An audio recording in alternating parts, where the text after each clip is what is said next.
Muy buenas tardes. Damos inicio al eje 2, segundo tiempo de esta jornada de filosofía argentina y latinoamericana. En este plantel se encuentra un equipo prometedor y en primera instancia tenemos a nuestro anfitrión, Ezequiel Pinacchio. Ezequiel es profesor en filosofía por la UBA, especialista en filosofía política por la Universidad Nacional de General Sarmiento, diplomado en filosofía de la liberación, magíster en historia conceptual, y entre sus publicaciones más destacadas tenemos La patria grande insurgente, estudios sobre Reinhard Koselleck, sobre el comienzo 50 años después y La nación trabajadora. Y en el día de la fecha va a presentar de la historia de las ideas latinoamericanas a la historia conceptual como filosofía política. La palabra Ezequiel, por favor.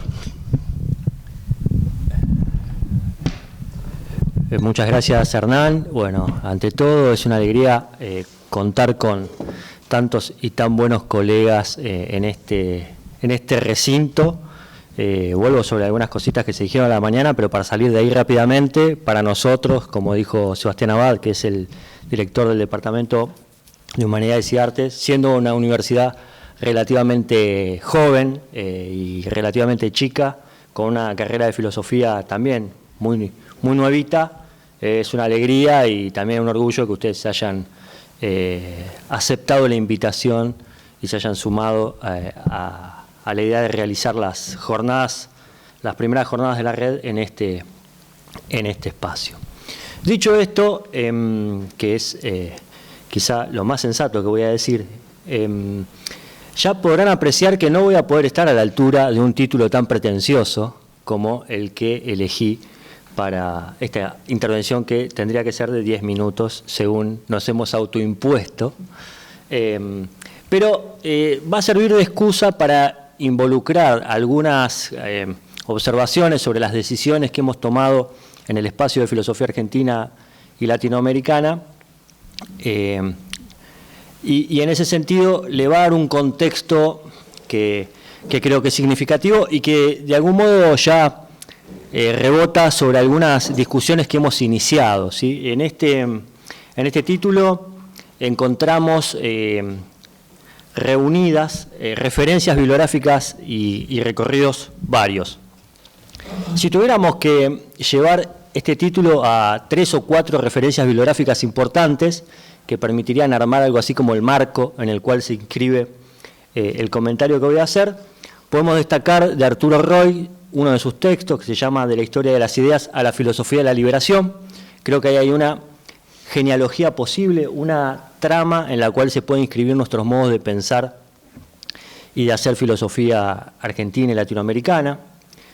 Pero también podemos pensar en hasta recientemente mencionado Elías Palti, que tiene otro texto que se titula De la historia de las ideas a la historia de los lenguajes políticos, las escuelas recientes de análisis conceptual, el panorama latinoamericano. Y agregaría un tercero, que no es lo único que hay al respecto, pero me parece que conforman una tríada significativa, que es un texto de Yamandú Acosta, que se llama De la historia de las ideas a la historia de las ideas, ¿sí? Estos textos componen, de manera, no en todos los casos intencional, un diálogo, una discusión. Y me parece que son un conjunto de coordenadas válidas para contar qué es lo que estamos queriendo hacer en el espacio de filosofía argentina y latinoamericana aquí en UNIPE.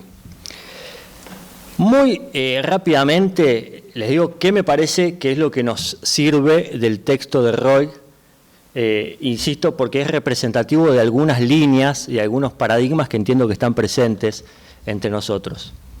Básicamente es la idea de que el modo en que se desarrolló la historia de las ideas en este continente, entre sus derivas posibles y efectivas, hay una que conduce a la filosofía de la liberación. Es decir, que en el proceso de ahondar en las posibilidades de la historia de las ideas, que en principio se practicaban a escala nacional y que luego van a ampliarse no solo metodológicamente, sino regionalmente, una de las derivas posibles, y que es una de las derivas que entiendo que está muy presente entre nosotros, es la filosofía de la liberación. En resumidas cuentas, en el caso de Roy, esto se puede leer como que un pensamiento filosófico sobre Latinoamérica impone, si se desarrolla con una inquietud sobre lo propio, algún tipo de tarea, ¿sí? No es posible afrontar la pregunta por nosotros en Latinoamérica sin encontrar antes o después que se imponen algunas condiciones sobre las cuales hay que decidirse. Y si el diagnóstico sobre lo propio conduce a encontrarse en una situación de dependencia, que es un diagnóstico que abunda sobre todo en los 60 y los 70, y la alternativa a esa dependencia es la liberación, entonces habría un dilema allí que define el tipo de filosofía que cabe hacer en Latinoamérica. De hecho, si pensamos en el manifiesto inaugural de la filosofía de la liberación, se plantea explícitamente que en Latinoamérica hay una sola filosofía posible y básicamente es la filosofía de la liberación, ¿sí? Así de taxativa. Esa es una línea posible, no estoy diciendo que sea la única, y de hecho el texto de Palti podemos leerlo como un modo de confrontar con esa línea que es la que podemos encontrar en la filosofía de la liberación. En distintos textos, Elías Palti va a plantear que el programa que de algún modo inaugura Oscar Terán, también mencionado aquí, tiene como principal aporte, o se define fundamentalmente, en el hecho de separar la historia de las ideas de la filosofía latinoamericana. ¿Sí? Podríamos decir, si en Roy encontrábamos una línea de continuidad, en el caso del programa de la historia intelectual o de la nueva historia de las ideas, llevaría a separar estas dos cuestiones. El texto de Yamandú Acosta, por su parte, es una revisión crítica, un cuestionamiento a algunas de las ideas que están en el texto de Palti, y podríamos decir que lo que me interesa de ese texto, que es muy breve por otra parte, es que objeta que el hecho de que algo por ser nuevo deba necesariamente ser tomado por bueno. La nueva historia intelectual, si tiene algún valor, no tendría que ser porque es nueva, ¿sí?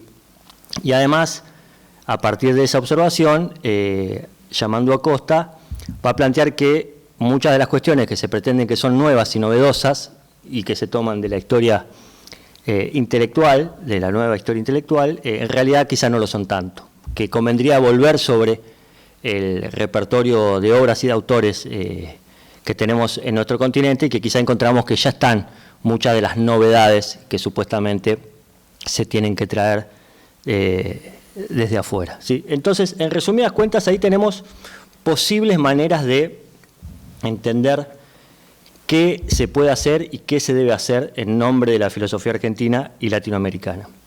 Con Martín Forciniti, que es con quien estamos asumiendo la responsabilidad de llevar adelante el espacio de filosofía argentina y latinoamericana, hemos constituido un espacio que es muy nuevo, digamos, tiene un par de años nomás, y lo que voy a hacer ahora, tratando de asirme a los 4 puntos que hemos seleccionado para organizar nuestra conversación en este eje, es contarles muy rápidamente cuál es la periodización que nosotros usamos en este espacio, cuáles son los autores que trabajamos,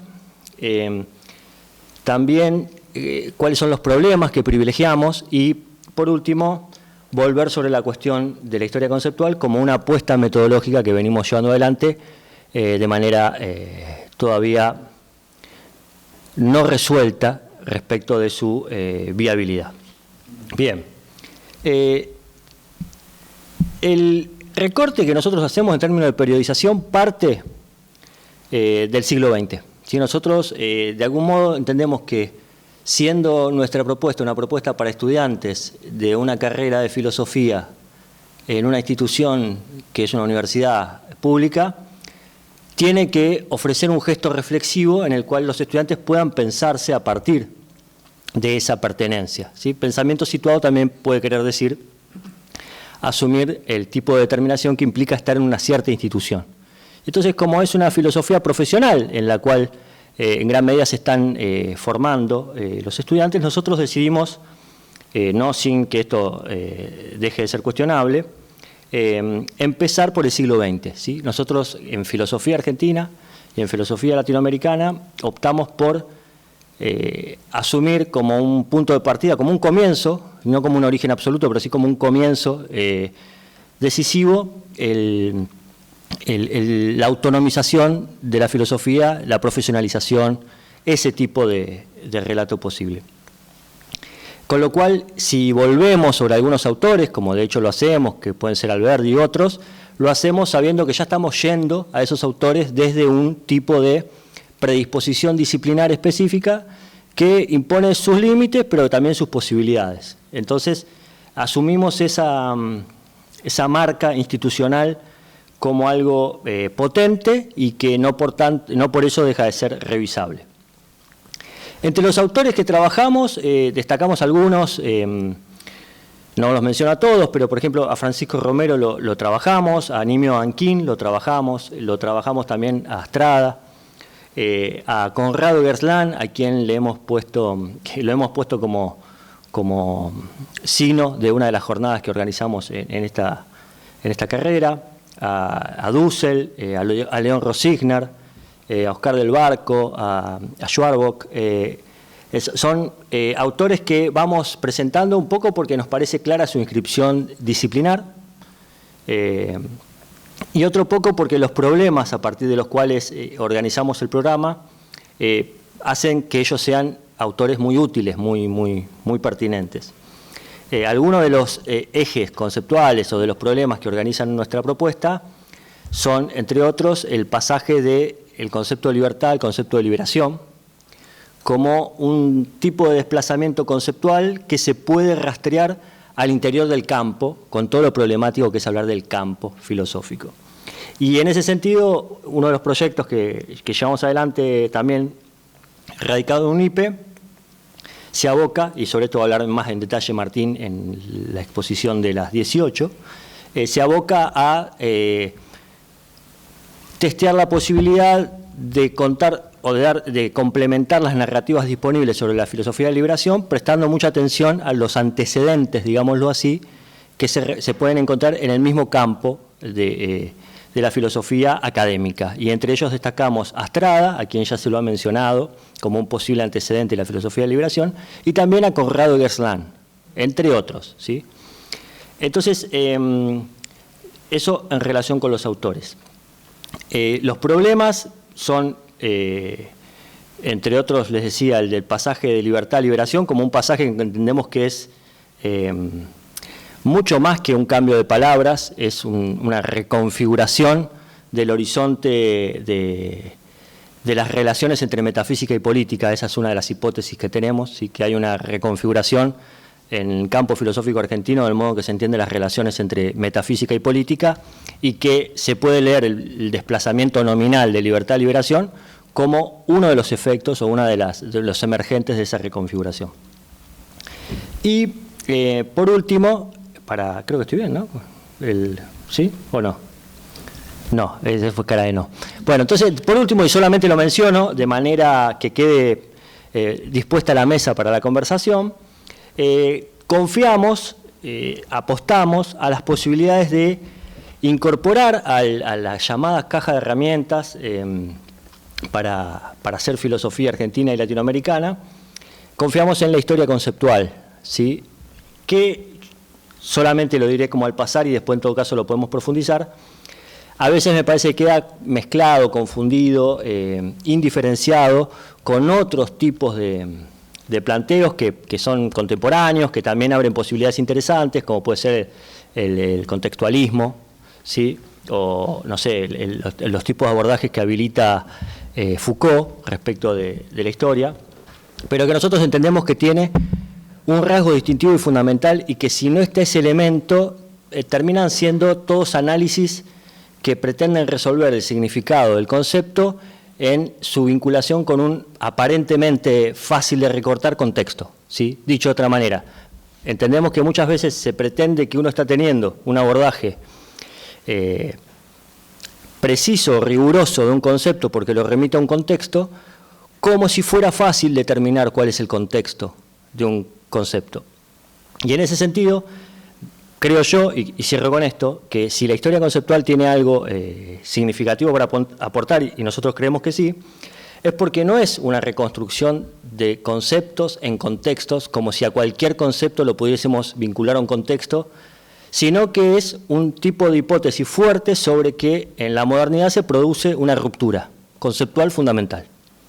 Y que hay conceptos fundamentales que organizan nuestro modo de entender la realidad, nuestro modo de pensar y de hacer, y que tener conciencia histórica conceptual supone que uno puede no dejarse llevar por las palabras, que muchas veces se mantienen en el tiempo, pero cambiaron su significado, sino que puede vincularlo al concepto, no palabra, al concepto como un emergente de una trenum, una ruptura fundamental, que es lo que llamamos modernidad, y en ese sentido, y ahí sí cierro, creo que la historia conceptual parte de un mismo tipo de problema del cual parte buena parte de la filosofía latinoamericana, que es el de tratar de entender hasta qué punto la modernidad que nos constituye como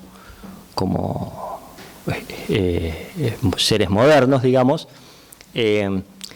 no implica una distorsión o una negación o una forclusión incluso de ciertas posibilidades, ¿sí?,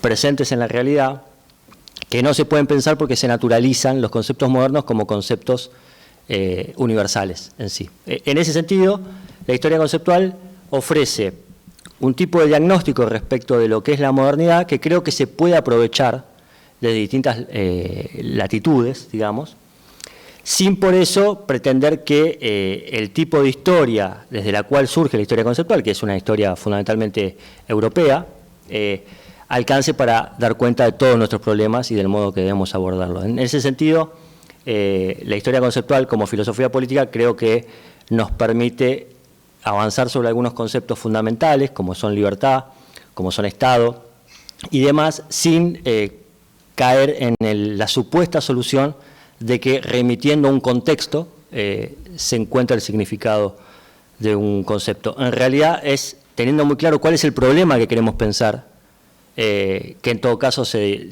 derivan después los contextos, ¿sí?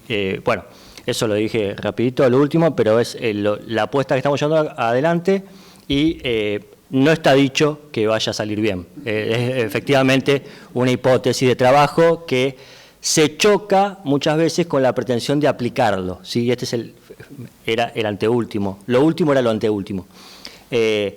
No está claro que la historia conceptual funcione para aplicarlo a la lectura de autores. Y eso quizás no es un problema de historia conceptual, sino quizás es un problema nuestro de que confundimos la filosofía con leer autores.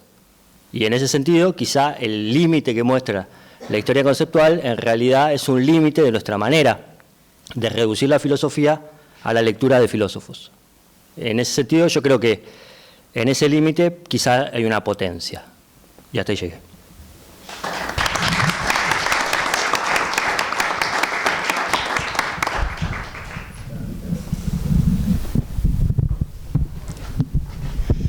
Ok, en esta segunda instancia tenemos al equipo de cátedra de la Universidad Nacional de Cuyo con la presentación de la Cátedra de Historia de la Filosofía Latinoamericana. Ruego me concedan un minuto para comentarles que Aldana Contardi es doctora en Filosofía y profesora en la Universidad de Cuyo, ha sido investigadora de CONICET y tiene una amplia trayectoria en estudios de la filosofía latinoamericana. Es miembro del Instituto de la Filosofía Argentina y Americana en la Universidad de Cuyo. Entre sus publicaciones destacadas, comparte junto con Marisa Alejandro Muñoz la edición del libro La filosofía argentina de mediados del siglo XX, figuras, temas y perspectivas. Por otro lado, encontramos al doctor Dante Ramaglia, licenciado y doctor en Filosofía en la Universidad de Cuyo y es titular de la Cátedra de Historia de la Filosofía Latinoamericana en la misma facultad. Integrante de la maestría en Estudios Latinoamericanos de la Facultad de Ciencias Políticas y Sociales, así como del doctorado en Filosofía en Letras en la Universidad Nacional de Cuyo, de la Corte Temporal 2018-2022, director del Instituto de Filosofía Argentina y Latinoamericana durante la Corte 2016-2024, es investigador del CONICET y entre sus obras más recientes y reconocidas, Miradas filosóficas sobre América Latina, Diálogos inacabados con Arturo Roy, Recorridos alternativos de la modernidad, Estudios sobre el reconocimiento, perspectivas comparadas entre la teoría crítica del 2024, La función emancipatoria de la crítica, Diálogos filosóficos ante la crisis civilizatoria actual. Textos que los podemos encontrar acá en el patio. Bueno, damos inicio al equipo de cátedra.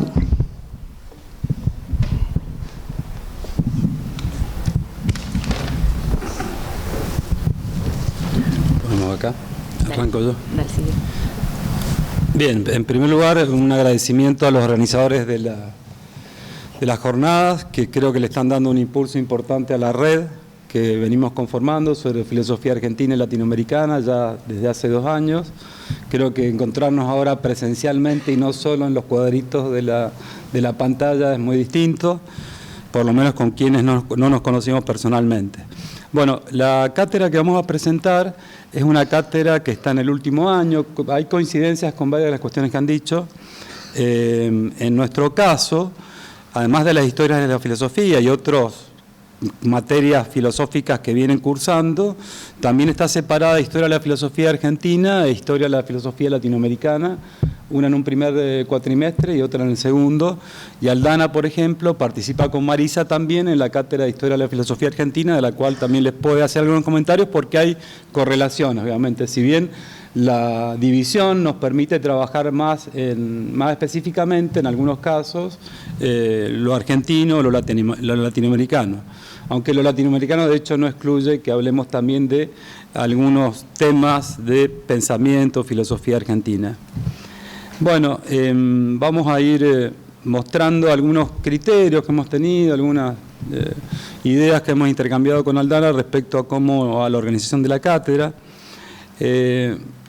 Básicamente también como es una historia de la filosofía, obviamente el tema de la periodización y cómo trabajar distintos momentos ha sido un tema. En principio la cátedra, y digo hace bastante tiempo, a partir del periodo independiente, por motivos que también se pusieron acá, a veces por falta de tiempo y demás, pero creímos en un momento con Aldana que era muy importante mostrar lo anterior. Si no estamos diciendo, bueno, lo anterior casi no tenía existencia, y ahí incorporamos filosofía de los pueblos originarios y también, obviamente, el periodo colonial previo a la independencia. Después, ya entrando, la primera unidad, como algunos han comentado, para nosotros es introductoria, vale la pena, porque tenemos alumnos que a veces no tienen mucha idea, han tenido algún conocimiento por Argentina, algunos por alguna cátedra anterior que aborda algún tema o pensadora latinoamericana, pero en general hay poco conocimiento y a veces prevalece el perjuicio, hay que decirlo. Es decir, de qué se trata esto, un poco los alumnos te lo plantean a veces directamente. Así que ahí trabajamos primero, diría, sobre una base, en realidad la organización es fuertemente a partir de textos, de los cuales si algunas cuestiones mínimas metodológicas que no las explicitamos tanto, sino que más las ponemos en práctica.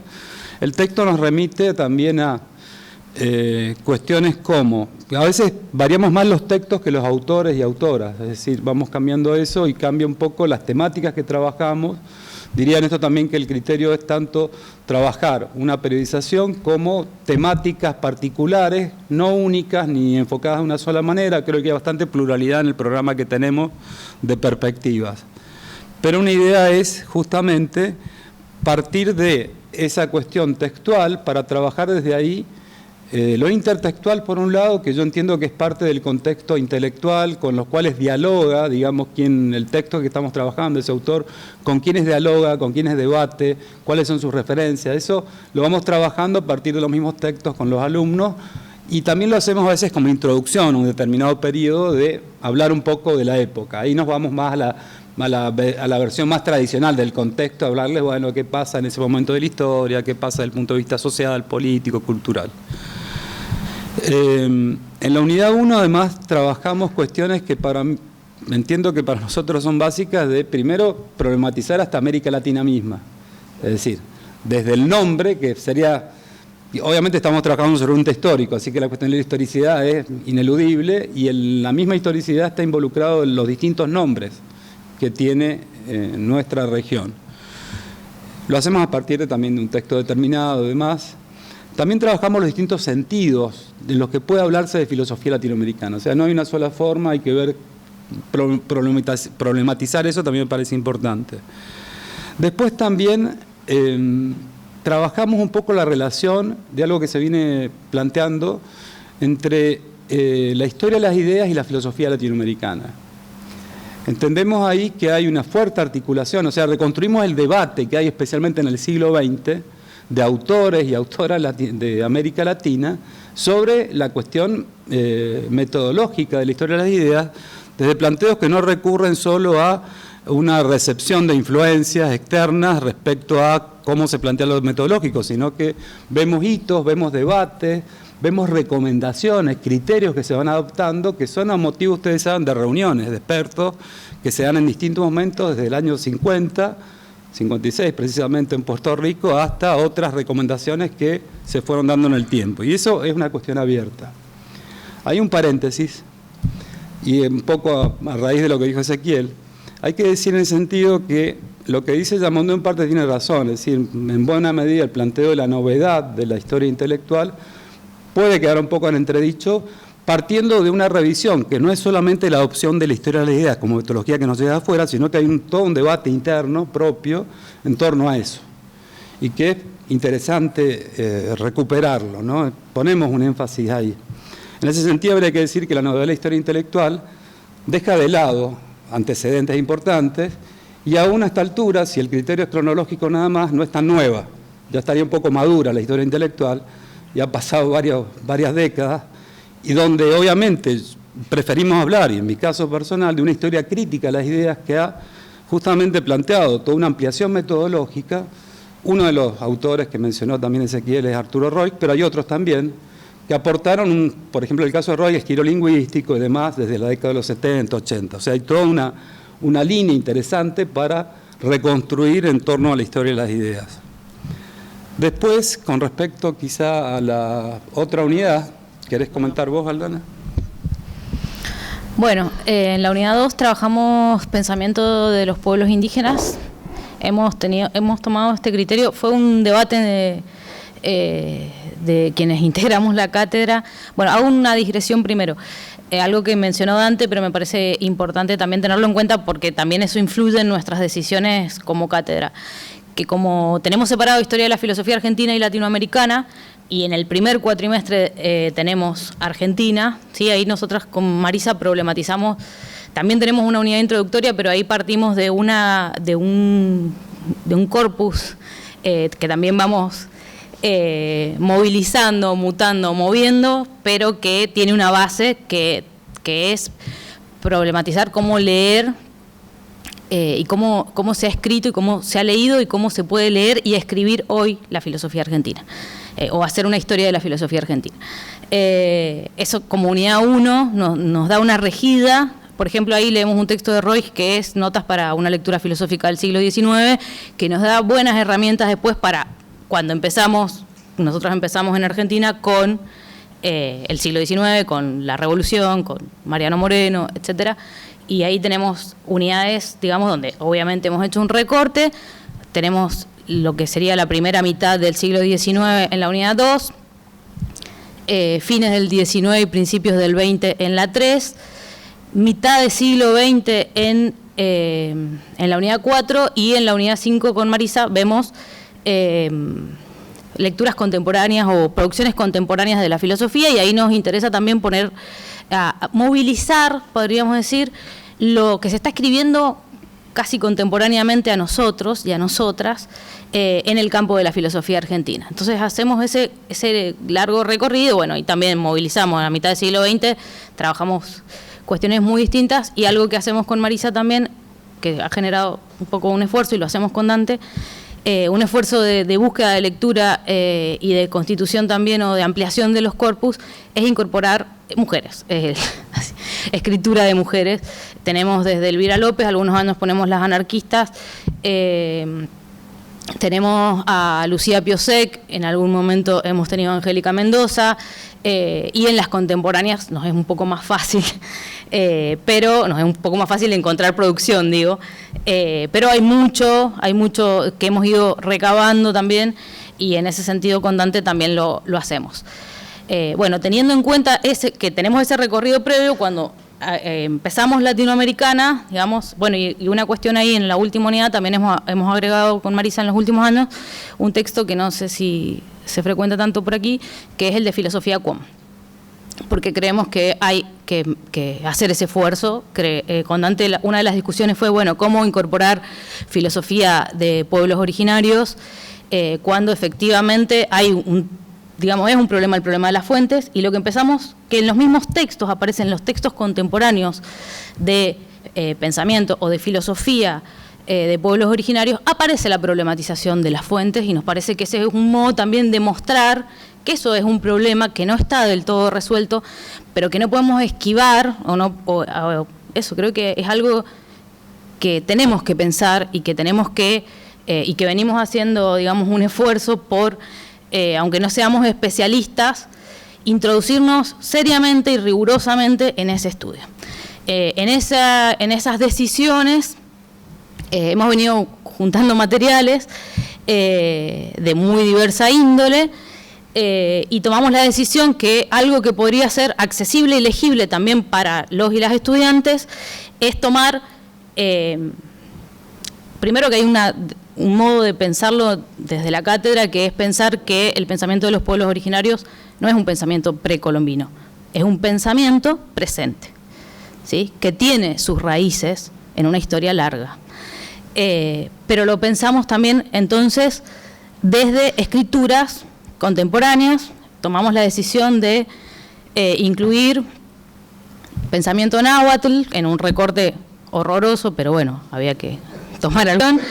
León Portilla, trabajamos el texto de Esterman, de la filosofía andina, porque a mí me parece que es esclarecedor, es clarísimo y aporta muchísimas cuestiones que problematizan, pero que realmente a partir de varios años que estamos trabajando con estos textos mi impresión es que llega a los estudiantes, a las estudiantes, permite una comprensión y es un puntapié para empezar a hacerse preguntas y para abrir un camino, además que les interesa mucho.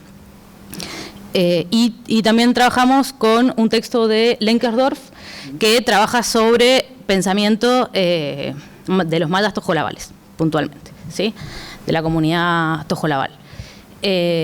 Bueno, eso porque, como para decir, tomamos esa decisión en un momento, nos planteamos que era un desafío también para nosotros, empezar a dar clases de algo de lo que no somos especialistas, pero que creemos que es necesario tomar ese camino, y será un camino largo, pero que hay que recorrerlo.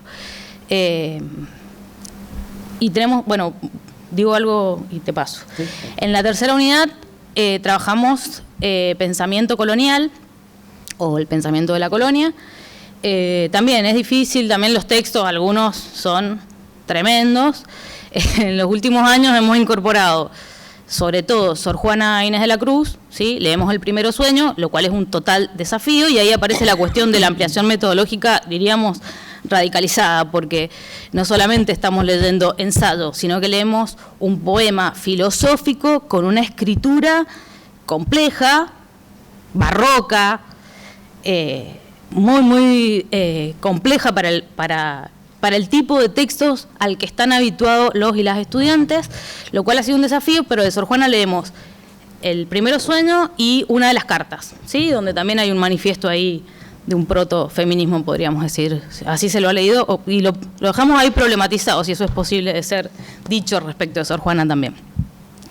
Y trabajamos con Bartolomé de las Casas. Algún año también hemos incorporado en esta unidad a Guamán Pomada de Ayala, que es otro de los, diríamos, registros textuales que también implican un desafío para, bueno, cómo pensar ahí la irrupción de pensamiento filosófico a partir de las imágenes. Por supuesto que hay claves ya de lecturas y de abordajes y posibilidades metodológicas para pensarlos, pero estas dos unidades que digamos, Previamente en el programa, digamos, en la tradición larga de nuestra cátedra, o de la cátedra, mejor dicho, no se trabajaba ni pensamiento de pueblos originarios, ni la colonia sobre todo, ha llevado a que tomemos estas decisiones porque creíamos que era importante. Y trabajamos ahí Bartolomé de las Casas, también, no sé si querés decir algo o avanzar por lo que sigue. Sí, no, de Bartolomé Bartolomé de las Casas hemos variado un poco los textos, ahora estamos trabajando su respuesta, especialmente a Ginés de Sepúlveda, y hay que reconstruir, bueno, cuál es el debate y todo eso, pero es un texto que trabajamos. Para avanzar, la otra unidad ya arranca en el siglo XIX, el periodo de las revoluciones, y también, obviamente, nuevas corrientes filosóficas, entre ellas la Ilustración, vamos mostrando, pero más que trabajar por corrientes, que las tenemos en cuenta, obviamente, al momento de la revolución es imprescindible a referirse a ese tema, también trabajamos una temática, que es el surgimiento del americanismo, ¿no?, en algunos autores latinoamericanos. Y ahí hemos seleccionado textos tanto de Alberdi como el posterior. Previo trabajamos Simón Rodríguez, ¿no?, su planteo de una educación popular. Después trabajamos Alberdi, el texto para el curso de filosofía contemporánea. Y también trabajamos a Francisco Bilbao, ya en un periodo más avanzado, cerca más de mediados del siglo XIX, y todo su cuestionamiento de lo que es el nuevo reparto colonial que plantea Europa, especialmente en el Evangelio americano. Hay otros temas también interesantes. Y hemos incorporado ahora también a Flora Tristán, que nos parece interesante, una mirada en ese sentido desde una autora significativa del siglo XIX. Después querés, bueno, adelanto yo algo y después seguís, Aldana. Después la otra unidad, ahí periodizamos un poco el siglo XIX, hay una primera parte que trabajamos cerca de mediados del siglo XIX y después sí finales, si quieren un poco 1880, 1930, ya obviamente la introducción del positivismo, otras corrientes que coexisten con el positivismo, hay que decirlo, que a veces después se engloban bajo un nombre muy genérico que es antipositivismo, pero trabajamos ahí autores como Martí, que obviamente está enrolado en una línea distinta, y no lo leemos solo del campo de la literatura, sino también qué significa, no solo el modernismo de Martí, sino qué significa desde el punto de vista de su pensamiento filosófico-político, digamos. Trabajamos también con ingenieros, ya más propiamente un autor positivista, pero con su singularidad. Y también incorporamos ahí a Mariátegui, si querés seguir, Aldana. Bueno, ya estamos por la 4, tengo que pensar el esqueleto. Bueno, en la unidad, me estoy salteando algo, Dante. No, estamos en la 5. Estamos en la 5, por eso. Pasamos al Sarbondi y SEA. Bueno, ahí ya hacemos un salto a lo que sería década del final 60, 70, diríamos la previa de la incipiente filosofía de la liberación. No trabajamos la polémica. Nosotros hace años sacamos algo que comentaba alguien que trabajaba la polémica, por ahí no me acuerdo quién era, más temprano, Manuel creo que era, no sé. Nosotros nos cansamos de la polémica nosotros. Así que trabajamos otros textos de Salazar Bondicea que son sumamente significativos para pensar justamente cómo está problematizándose el debate dominación-liberación, ¿sí?, entre otras cuestiones, pero trabajamos otros textos que no son los clásicos, y bueno, creo que también es muy productivo. La unidad 7 es, creemos, la más densa conceptualmente. Tenemos ahí un canon del que no nos apartamos, que es Roig y Dussel. Lo que sí vamos variando son los textos de Roig y Dussel, y algunas veces ponemos el acento en la ética dusseliana en relación con ética del poder y moralidad de la protesta de Roig. Otros años ponemos el énfasis en la cuestión política, otro año en cuestiones de metodología, o leemos teoría y crítica y pensamiento del pensamiento latinoamericano. También esto, como estoy en las dos cátedras, vamos variando en función de lo que hayamos visto en Argentina, es lo que vemos en Latinoamericana también. Y finalmente, bueno, no sé si querés decir vos o... Bueno, ya estamos obviamente en contemporáneos, con Dussel y Roig llegamos no solo textos iniciales, sino también últimos textos de ellos. En el caso de Dussel, este año tomamos también la política de liberación, el tercer tomo, que él escribe algunas partes con colaboradores. Eso sí, como dijo Aldana, lo vamos variando. Y la 8 cierra con contemporáneos también. En este caso hemos estado incluyendo, vamos variando, eso sí lo vamos variando bastante, pero estamos incluyendo textos de Bolívar Echeverría, especialmente todo su planteo acerca de la modernidad, letos barrocos, en fin, condensamos ahí un texto que se complementa muy bien con referirlo a cuestiones culturales latinoamericanas, o sea, ¿qué nos dice Bolívar Echeverría acerca de cómo es nuestra cultura? Es un buen punto. Y si querés vos comentar lo último de... Bueno, Silvia. Y finalmente cerramos con textos de Silvia Rivera Cusicanqui, que también está un poco, diríamos, dialogando con algunas de las cuestiones que plantea, con algunos de los problemas que plantea Bolívar Echeverría, pero sobre todo me parece que es una pensadora potente para discutir también lo que me parece es cierta lectura común de lo latinoamericano, que tiene que ver con cómo ella plantea una discusión acerca de los esencialismos. Por un lado, esta discusión que ha venido siendo planteada en esta red y desde ayer también, que está ahí latente, la cuestión de la modernidad, pero también de la relación entre América Latina, ¿no? O los latinoamericanos y las latinoamericanas, la relación entre lo moderno, y lo voy a decir en estos términos con toda la complejidad que significa, y lo ancestral, o entre lo originario, que es una denominación que Silvia Rivera no utiliza, pero lo tomo libremente, lo digo de este modo, y que no solo no utiliza, sino que cuestiona y polemiza. Pero digo, la tensión que se genera entre lo originario y lo moderno, porque justamente si hay algo que no hace Silvia Rivera Cusicanqui es tirar el niño con el agua.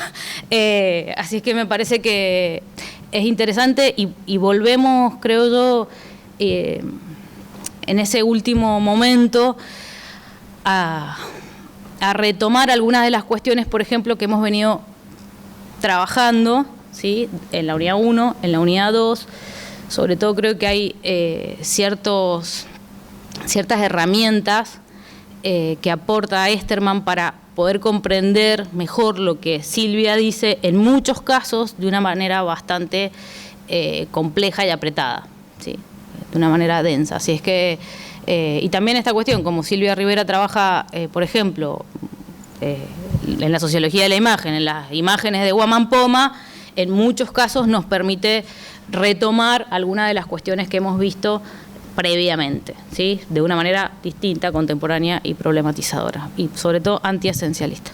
Bueno, ya para concluir, me imagino que Hernán nos va a correr, y además, bueno, dejamos cuestiones ya para el diálogo mejor, pero una cuestión que me parece importante, a veces también hemos incorporado algún texto en portugués, por ejemplo, el de Marilena Yagüí, en la última unidad, nos parece importante que para nosotros, en Latinoamericana, decir, bueno, ¿cuál es la otra gran lengua? No la son las únicas, el español y el portugués, por supuesto, pero otra gran lengua es el portugués. Y si, bueno, exigirles, yo sé, obviamente a veces los estudiantes se quejan de tener que leer, pero bueno, capaz que leen gustoso griego y alemán, que no son fáciles, digamos, entonces decir, bueno, lean también un texto en portugués que es mucho más cercano, en fin. Ese es lo planteo como un tema abierto de incorporar Brasil, que a veces desconocemos mucho respecto a nuestros planteos en la filosofía latinoamericana. Bueno, lo demás ya para el diálogo, si quieren.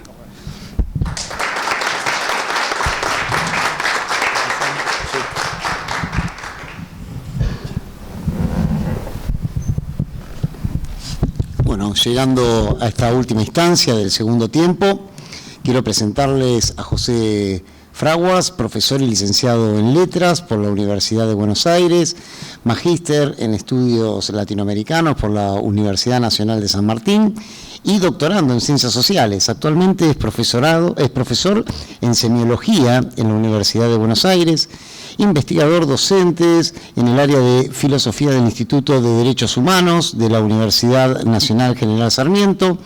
Ha publicado libros de cuentos y crónicas y ha participado en ediciones de textos y artículos en revistas y libros. Entre las más influyentes, conceptos de uso frecuente en los estudios literarios, el pensamiento alternativo en la Argentina contemporánea. Y lo acompaña Martín Mesa, estudiante avanzado, Matías Mesa, disculpen, ruego me disculpen, estudiante avanzado en la carrera de profesorado en filosofía en la Universidad Nacional de General Sarmiento, es ayudante en la materia filosofía latinoamericana dictada por el doctor Eduardo Rinesi. Van a presentar Mezcolanza, la experiencia de un grupo de estudios sobre pensamiento latinoamericano en la Universidad Nacional de General Sarmiento.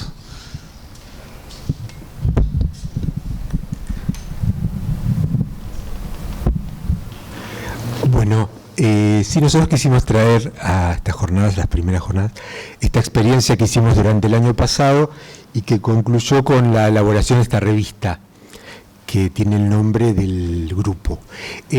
Con Matías pensamos una presentación para hablar un poco de lo que pasó y también quisiéramos, si quieren participar, algunos integrantes del grupo que están acá sentados. Así que vamos a hablar para que no se extienda mucho, a partir de unos ejes, ¿no? El primero es conversación. Hay algo en el planteo del grupo y de la dinámica de pensar la filosofía, el pensamiento como conversación, diálogo, charla, no semejante a cualquier otro diálogo o conversación, pero en el sentido de lo que está abierto, lo que uno sabe para dónde va cuando empieza, y que bueno, tenemos algunos autores, algunas citas, pero un poco la propuesta tiene que ver con eso. En los encuentros que se diera un diálogo, una conversación, como facilitar eso, y también en la misma revista, porque tenemos diálogos, entrevistas registradas y desgrabadas y arregladas para la publicación. ¿Vos tenés algo de conversación? Sí. Bueno, primero comentarles un poco del grupo, que es un grupo que está radicado en la Universidad Nacional de General Sarmiento, que empieza siendo un grupo de estudiantes de filosofía, algunos de historia y algunos de literatura, como las gran humanidades, que desde el 2025 se suma José, pero es interesante pensar que el grupo surge del claustro estudiantil, digamos, ¿no? Como una necesidad también de participación, como una necesidad de discutir textos que nosotros no estábamos viendo en la carrera, digamos. Entonces, el grupo se encuentra semanalmente a partir del 2023, funciona todo el 2024 y el 2025 ya con la propuesta de que aparezca la revista, que aparece a fin del año pasado, la terminamos el año pasado, pero la hicimos hace una semana. Segundo, ¿qué? Revista. Segundo eje, el eje de la revista. Pensábamos como inscribir también la revista como una línea histórica, ¿no? Y el objeto revista, ¿no? Es un objeto ya en toda la historia de la filosofía y en la cultura, ¿no? La revista de ensayos, ¿no? Nosotros tiramos de ese piolín, pensando en las revistas que nos formaron como lectores y buscadores, Contorno, las que conocemos, Pasado y Presente. El Ojo Mocho también, que para nosotros fue muy importante. Y ahí nombrar al inmensísimo Horacio González, que para nosotros es como una figura fundamental, importante para nuestra universidad y a su vez importante en general para la cultura argentina y latinoamericana, y tirar de eso que traemos, ¿no? Que trae también la historia argentina de las conjuras que se van armando en el medio de grupos, ¿no? Que generan una revista. Un poco la propuesta que nosotros tenemos e hicimos fue insertarnos ahí, ¿no? Tercer eje. Contenidos. Sí, la idea también de hacer la revista, ¿no? Además de elaborar los como una forma también, la tradición esta de la filosofía como conversación también es de Horacio González, ¿no? Hay una vinculación, y también la idea de hacer filosofía como en la práctica, hacer prácticas vinculadas con la filosofía. Así que sí, de la admiración o tener revistas como objeto de estudio a hacer una, ¿no? A hacer una propia. Y el tercer eje, que son los contenidos, es hacer contenidos, ¿no? Entre los contenidos de la revista hay selección de los textos que leímos durante el año pasado, que nos pareció interesante también compartir eso, ¿no? La serie de lecturas, en que hay un pensador brasileño también, un pensador brasileño que se llama Bispo dos Santos, que es un pensador quilombola. Y bueno, después hay una entrevista a Marisa Muñoz que hizo Matías. Entonces también estaba la idea de entrar esto de la conversación, el diálogo, y que fuera parte de la propuesta de la revista. El siguiente eje es la dinámica grupal, ¿no? Un poco creo que lo comenté, pero el cuidado de la dinámica grupal. Acá estamos inspirados un poco en la, no sé si la conocen, a Telma Barreiro, que es una profesora argentina, que trabaja mucho el tema de producir grupos en donde todos participen, en que facilite la comunicación, la interacción. ¿Y vos querés comentar algo sobre la dinámica? Y también otro eje fundamental es el tema del ensayo, ¿no? Desde la perspectiva de bueno, algunos compañeros del grupo escribieron artículos para este número. En muchos casos se ve ahí como el efecto de la lectura, escribieron ensayos, y también el ensayo como objeto y la idea de facilitar en el grupo la producción, porque era básicamente un grupo de lectura. En principio nos reuníamos una vez por mes, y la idea era que esas lecturas produjeran en algún momento una escritura, ¿no? Entonces también la idea del ensayo, la reflexión sobre el ensayo. Tenemos el texto leímos por ejemplo el texto de Horacio González sobre el género, ¿no? La importancia del género, y la idea también de el ensayo como un modo, un estilo de pensamiento, y vincular la escritura con el pensamiento. ¿Quieres comentar? Sí, ahí nos parece importante, perfecto, nos parecía importante como incorporarnos en ese género, ¿no? Y pensar desde ahí, desde el ensayo, ¿no? Como dice María Pía López, cuando define el ensayo como la incorporación de la escritura a la investigación, ¿no? Y ahí se incorpora lo estético, ¿no? Y la escritura como modo de pensamiento, es decir, que el pensamiento no solamente se genera puertas afuera de la escritura, sino que en la medida que aparece y acontece la escritura, aparece el pensamiento, ¿no? Y en ese juego dialéctico nosotros nos inscribimos. Y por eso las lecturas que nosotros fuimos haciendo en el grupo están muy relacionadas con ese género, ¿no? Leímos a Oscar del Barco, leímos a Horacio González, leímos a Bispo dos Santos, leímos a Medea Podetti, una filósofa muy interesante del mediados del siglo XX, poco leída, ¿no?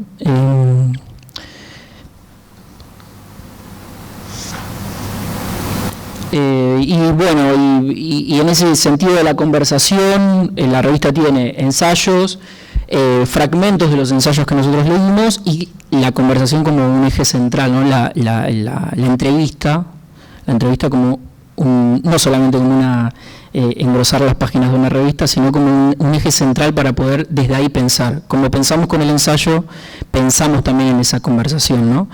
Y para cerrar, la hechura. Nosotros, medio jodiendo con el grupo, decíamos, somos un taller medieval, porque como no dividimos nunca el proceso de trabajo. Nos juntamos a leer, nos juntamos a discutir los textos que nosotros producíamos, editamos la revista, hicimos las entrevistas, desgrabamos, hicimos la revista, guillotinamos, compaginamos, cosimos, compañeros nuestros hicieron el grabado de la tapa, digamos, hay como en esa incorporación, lo mismo que pasa con el ensayo, que se incorpora al proceso de investigación, lo mismo pensamos con el hacer concreto de las cosas, ¿no? Los grupos que se juntan a hacer efectivamente una revista y no dividiendo ese proceso. ¿Tenemos tiempo para ¿Estamos muy justo de tiempo? Ah, bueno. No, después... No, porque como queríamos que algunos de los integrantes del grupo que están acá sentados dijeran algo también de la experiencia propia, ¿no? Estamos un poco justos con el tiempo. ¿Uno quisiera comentar? ¿Alguno de ustedes quisiera comentar algo? Bueno, cuando se abre el diálogo pueden intervenir.